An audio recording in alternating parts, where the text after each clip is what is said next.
पक्ष हो या विपक्ष, पक्ष हो या विपक्ष, उनसे सवाल है सबका। जाति धर्म देखकर कब तक इंसाफ के लड़ते रहोगे? दूसरे की बहन बेटियों के साथ मजाक बनाते रहोगे? कैंडल मार्च निकालकर कब तक शोक मनाओगे? हर बार की तरह कब तक ये गलती दोहराओगे? सदन में हंगामा करके कब तक अपनी गलती छुपाओगे? भोली भाली जनता को कब तक मूर्ख बनाओगे?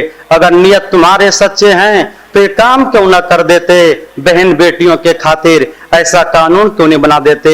अपराधी घूम रहे बिना डर भय के, इन्हें बंद क्यों ना करा देते? उस माँ बाप को इंसाफ क्यों न दिला देते? हर रोज खबर छप रही है अखबारों में, बेटी की हत्या कर दी शैतानों ने। अगर बेटियां ही नहीं रहती तो बेटों को कहां से लाओगे? रक्षाबंधन पे तुम राखी किससे बंधवाओगे? रक्षाबंधन पे तुम राखी किससे बंधवाओगे? वही डीपी, वही स्टेटस, कब तक कैंडल मार्च चलाओगे? क्या बहन बेटियों को ऐसे इंसाफ दिलाओगे? संविधान की कसम खाने वालों, क्या ऐसे संविधान से देश चलाओगे कि बहन बेटियों के खातिर कोई कानून बनाओगे? कि बहन बेटियों के खातिर कोई कानून बनाओगे? अगर आप ये वीडियो